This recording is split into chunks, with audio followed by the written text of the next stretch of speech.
Pas aku kecil tuh aku dibesarkan single parent, mama sendiri. Jadi papa tuh udah ninggalin mama tuh dari aku bayi. Papa tuh ateis, jadi tuh nggak mau kayak anak kayak dididik secara Kristen banget gitu-gitu loh. Disitulah mama langsung pertentangan batin kan. Akhirnya mama memutuskan untuk lu pilih sekarang kita harus memberkatan gitu istilahnya gitu ya. Right. Lu Kristen beneran atau gue cabut. Dan papa milih lu cabut aja, gue gak mau Kristen gitu. Jadi ketika aku tahu pecah lah di situ hati aku. Aku di situ kayak ya ampun gue jahat ya gitu. Di situ aku kayak Tuhan sakit banget hati aku. Hai, ini gua Daniel, tetangga kamu. Di sini gua akan ngobrol dengan tetangga gua tentang perjalanan hidup mereka dari kacamata spiritual di saat mereka mengalami situasi tidak pasti dan kekhawatiran, sampai bisa kembali bangkit menjadi orang yang lebih kuat dari sebelumnya. It's gonna be very exclusive and inspiring. Welcome back bersama gue Daniel Mananta dan tetangga kita kali ini Jemimah Cita Indonesian Idol Special Season. By the way, kalau misalnya kalian ngerasa cerita Jemimah di sini ini ngena banget di hati kalian, coba share ke kita apa sih yang kalian rasakan di kolom komentar di bawah ini.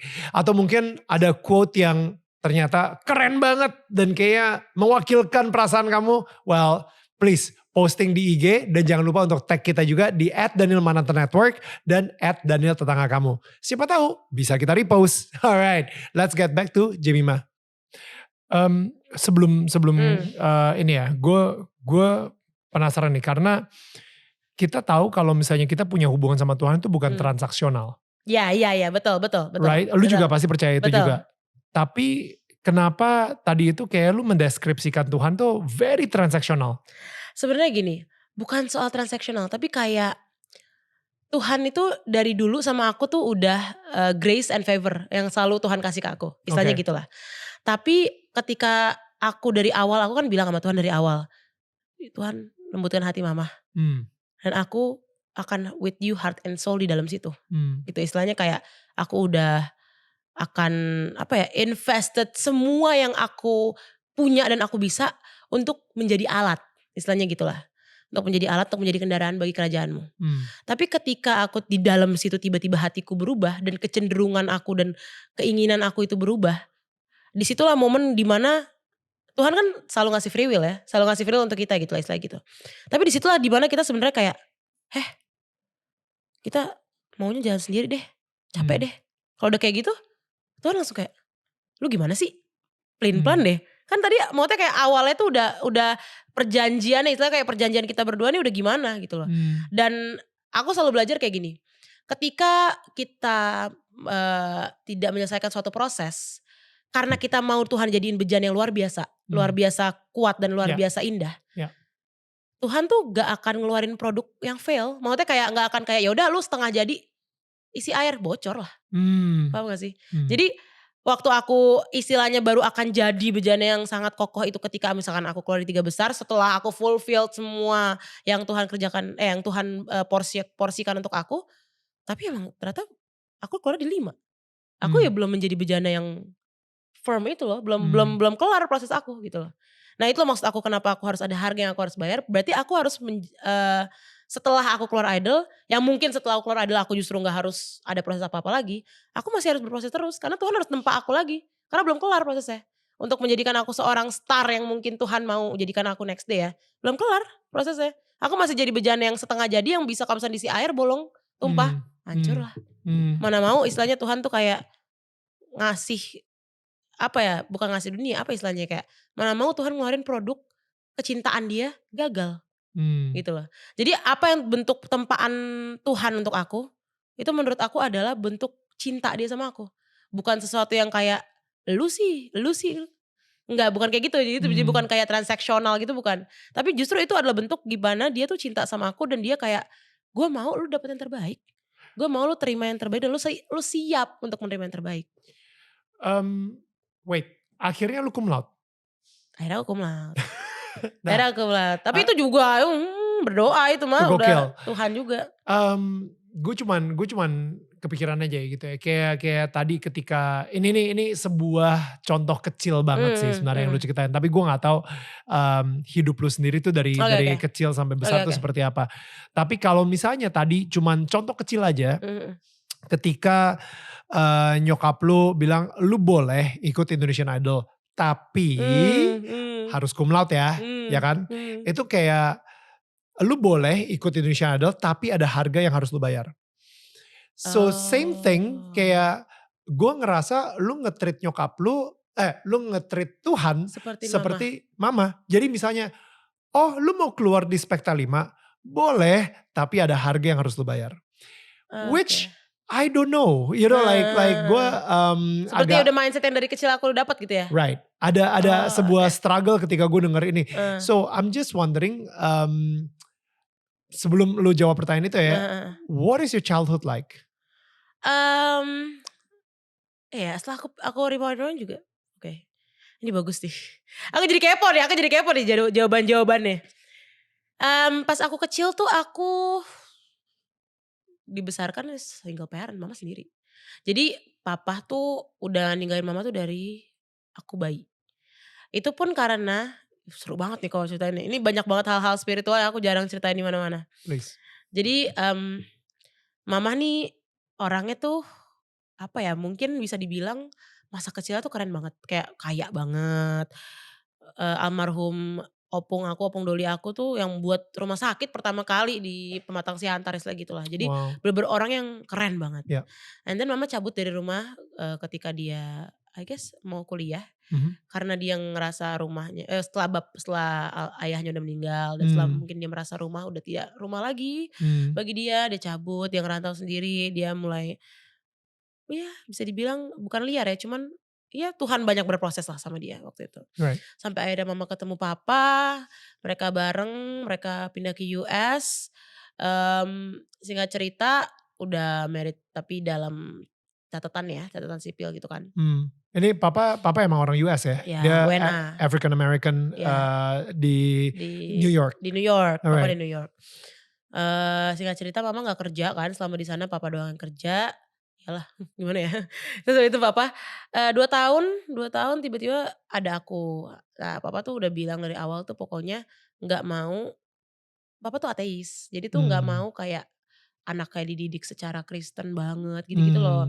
Yang mungkin dulu mama masih bisa ya udah, tapi ketika aku ada, Tuhan ngomong sama mama untuk mendidik aku secara Kristen banget istilah gitulah. Ya. Terus disitulah mama langsung pertentangan batin kan. Karena kalau aku ada di situ di US bersama dengan papa dengan didikan papa yang gak mau agama banget. Itu ya mama langsung kayak bingung di situ kayak ini gimana anak ini. Yeah. Akhirnya mama memutuskan untuk tanya papa, lu pilih untuk kan waktu itu mereka baru catatan sipil lah. Iya belum kan gak diberkati karena papa kan gak mau, papa kan ateis.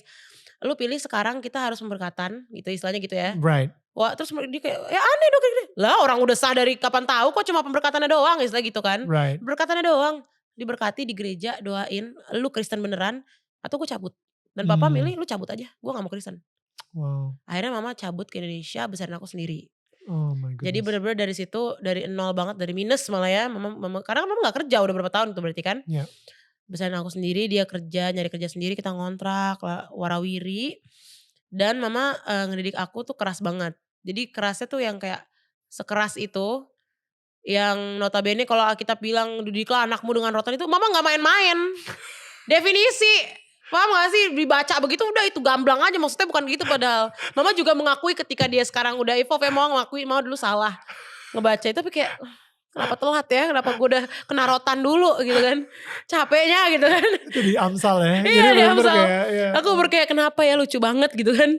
Tapi nggak cerita mama juga dulu tuh yang kayak sekolah Alkitab gitu kan. Aku dibawa juga. Jadi aku dari kelas umur 6 tahun lah aku di sekolah Alkitab hidup aku. Oh my goodness. Okay. Kerjanya kayak sekolah Alkitab aja. Wow. Jadi kayak aku lulus SD itu kayak aku udah apal satu Alkitab deh. Aku sampai yang kayak dulu tuh zaman aku kan anak-anak lagi puber ya, sampai muak gitu loh kak, sampai yang kayak capek sendiri paham gak sih kayak ya ampun banyaknya gitu loh, banyak banget gitu kan.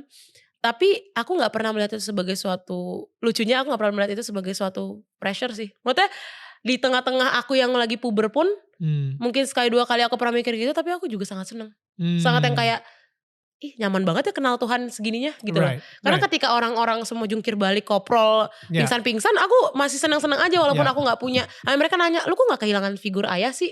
Terus aku kayak, aku gak pernah ngerasa kehilangan. Dari kecil tuh mama selalu bilang, bapak gue ada di surga gitu loh. Jadi aku gak pernah yang kayak sepian atau gimana tuh. Selalu rasanya penuh, dan setiap kali aku marah sama orang, aku selalu diajarin mama yang pertama kali harus dibilangin adalah Tuhan. Jadi kata ya ini sebenarnya salah satu mindset juga yang buat aku sampai sekarang jadi introvert. Aku jadi nggak cerita sama siapa-siapa manusia. Dan aku kebiasaan karena dari kecil disuruhnya cerita pertama kali sama Tuhan. Yeah. Jadi aku apa-apa kalau udah nangis dan depresi dan sedih pasti awal-awal langsung Tuhan aku gitu. Udah bener kayak aku nganggep Tuhan tuh bestie, bapak, semuanya deh. Semua hidup aku adalah Tuhan bagi aku. Singkat cerita, aku tuh tiba-tiba dikabarin. Jadi aku waktu itu kayak ikut suatu partinya mama punya temen orang luar biasa gaya gitu kan. Dia ngundang sampai pelatihnya Liverpool ada dalam situ party itu. Aku kayak keren gitu kan.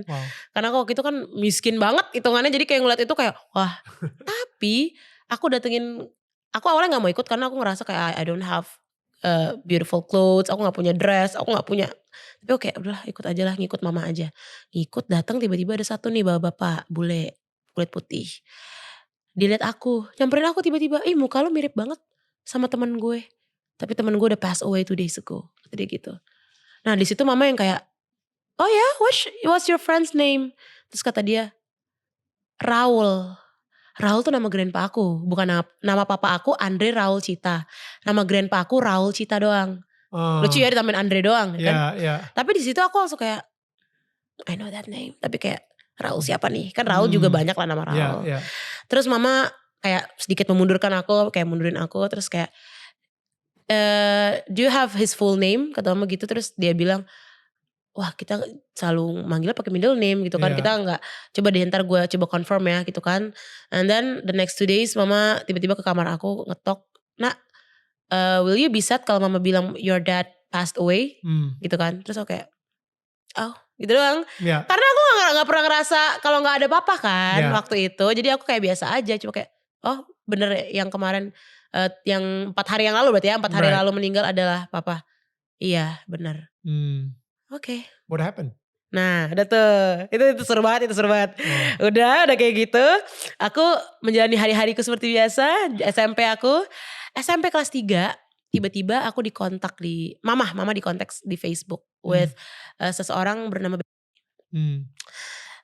oh my god aku gak pernah ngomongin di mana-mana. Oke.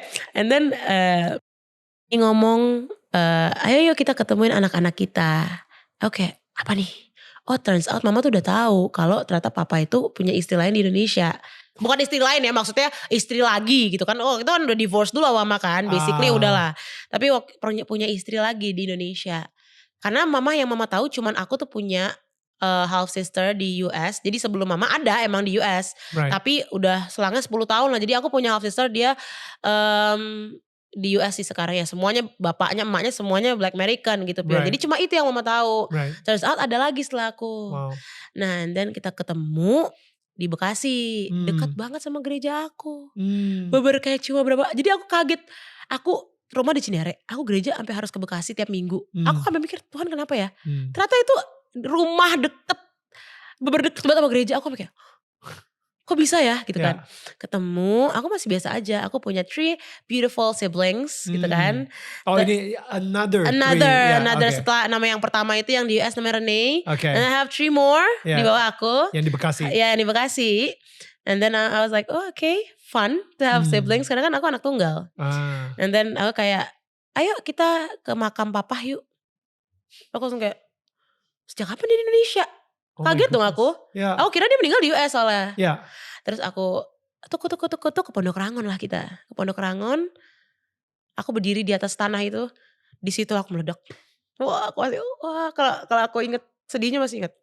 Di situ aku yang kayak, gue dari dulu cita-cita banget loh bisa ketemu bokap gue. Setelah sekali gue ketemu dia udah di tanah. Tahu gak sih?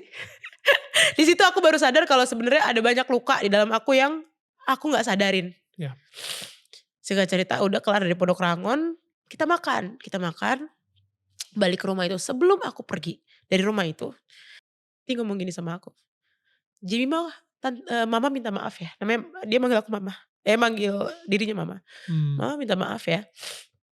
Sebenarnya Dedi itu papa, Hmm. itu udah minta untuk ketemu kamu pas dia lagi sakit. Hmm. Jadi papa aku ternyata turns out dia punya cancer. Hmm. Tapi beberapa kali dia tuh kayak ya namanya cancer kan bisa tiba-tiba sembuh, enggak sembuh gitu kan. Hmm.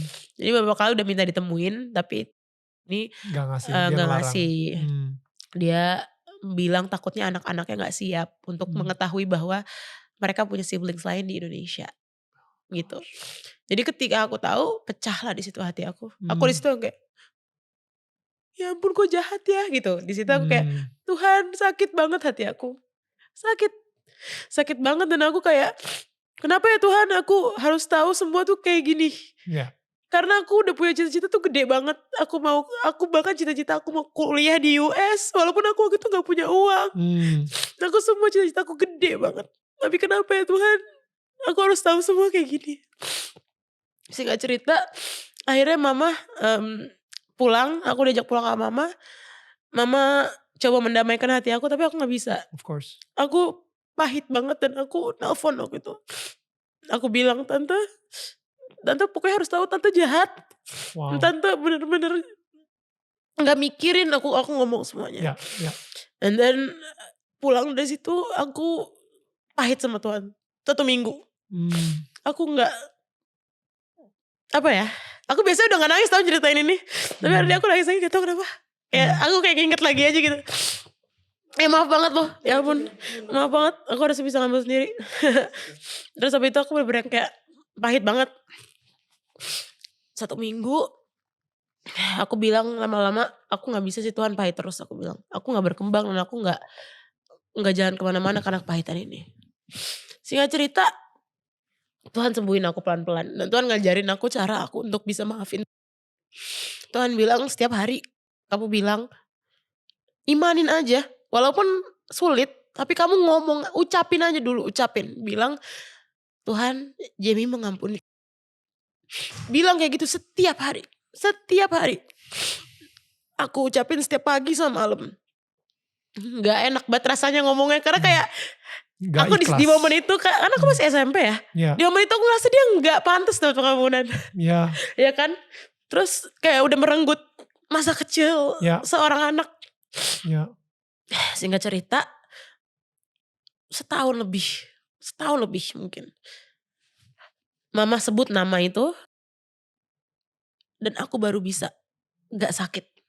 Setelah setahun lebih, hampir 2 tahun. Di momen itu aku baru kayak, wow, selama hampir 2 tahun ini aku sebutin tiap hari, pagi dan malam. Tuhan jadi pengampunin. Tapi efeknya baru bisa aku rasain setelah 2 tahun. Tapi aku setelah 2 tahun itu aku leganya luar biasa. Kayak, wah, ternyata butuh selama ini prosesnya untuk gue bisa mengampuni. Butuh sepanjang ini. Tapi gue seneng ujungnya kayak gitu. Ujungnya udah biasa aja. Udah bisa mengampuni. Terus tinggal cerita aku mulai kepo. Makanya siapa sih siblings aku sekarang, gimana ya kabarnya. Aku mulai cek. And then I follow them on Instagram. Aku mulai kayak, hi my God, you have a very great drawings. Mereka ada yang suka gambar. Ada yang suka nyanyi. Aku sampai kayak, kok kamu gak ikut ajang? Aku bilang kayak gitu-gitu. Karena terus aku kayak apa ya, kayak ya pokoknya mencoba sebaik mungkin nge-maintain hubungan lah sama mereka. Mama pun ngeliatnya kayak, wah ini Tuhan nih. Kalau udah bisa lu ngampunin, ini Tuhan. Dan aku sampai sekarang aku pun nangis karena aku ini seneng loh. Ini kayak seneng karena aku, gila gue gitu udah sembuh gitu loh. Dan ini Tuhan loh semua. Ini Tuhan. Dan singkat cerita, aku udah lolos idol. Setelah aku selesai kompetisi itu pun, aku akhirnya ngajak mereka semua sekeluarga makan. Jadi aku ngajak mereka makan. Terus turns out mereka semua mau pindah ke Colorado, kecuali satu ada di Jakarta masih sampai sekarang. Terus aku jadi 2 hari lagi itu mereka pindah ke Colorado. Jadi bener-bener tipis banget ya. Jadi kalau aku gak approach hamil atau itu, mereka udah ya udah juga. Iya. Wow. Terus di situ aku kayak, oh ini udah Tuhan yang suruh aku ngajak mereka makan bareng. Kan kalau Tuhan bilang kan ayo ajak semua satu meja makan gitu kan. Istilahnya kayak lu naruh bara api di atas kepala musuh lu, istilah gitu. Yeah. Intinya adalah di momen itu adalah aku bilang, Tuhan ini adalah apa ya, mungkin bisa dibilang apa yang aku bayar, aku gumuli lah selama ini. Ini aku tahu ini kalau bukan Tuhan aku gak akan sembuh. Jadi sebagai salah satu bentuk gratitude aku juga ke Tuhan. Aku traktir mereka makan, aku mau mereka happy, dan aku mau mereka tahu mereka punya kakak yang mereka bisa rely kalau mereka lagi di Jakarta. Walaupun gak, maksudnya ya kita gede sendiri-sendiri gitu. Mereka semua udah pada kuliah, udah pada SMA. Tapi aku mau mereka tahu kalau aku, karena Tuhan sendiri ya udah istilahnya apa, melangkahkan kaki untuk suatu pendamaian lah di keluarga ini semua. Keluarga Cita inilah, keluarga besar Cita ini. Jadi di momen itu sih aku yang mau berkayak, wah lega banget ya kalau misalkan emang Tuhan yang nyembuhin. Kalau Tuhan yang apa namanya, yang memproses tuh, walaupun mungkin kedengarannya sepele ya ngomong kayak Tuhan jadi mengampuni, tapi itu doa sih, itu real. Berdoa yang real banget. Thank you for sharing Itu that sih. story, Jam. Like thank you so much. Dan emang gak gampang sih ngampunin seseorang itu benar-benar gak gampang banget. Dan gue juga pengen ngomong juga sama tetangga-tetangga kita gitu sekarang ini gitu ya. Kalau misalnya tadi cerita Jemimah itu benar-benar menyentuh kalian. Kalian kepikiran gak? Mungkin ada satu orang di hidup kalian saat ini yang kalian harus maafkan gitu, yang kalian harus berikan pengampunan.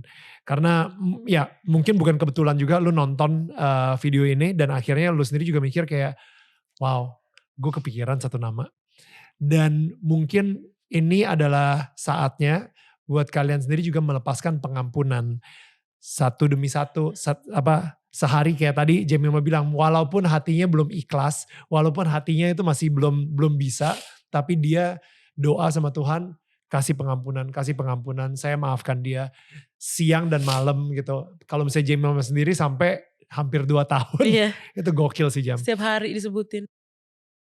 Ngapain lagi gue hidup, bapak gue udah mati. Ngapain gue, tapi gue udah Tuhan ambil aja aku capek, aku maunya ketemu Tuhan aja, aku capek kayak gitu. Ini lucu sih, fun fact, tapi aku kayak pernah Tuhan bawa ke surga. Wait. Ini bakal kontroversial banget sih asli, tapi seru sih kalau I believe this. By the way guys, kalau misalnya lu bukan dari agama Nasrani gitu ya, ini sebuah topik yang mungkin tidak semua Nasrani setuju. Jadi, iya betul banget. Ini pun di Nasrani pun kontroversial.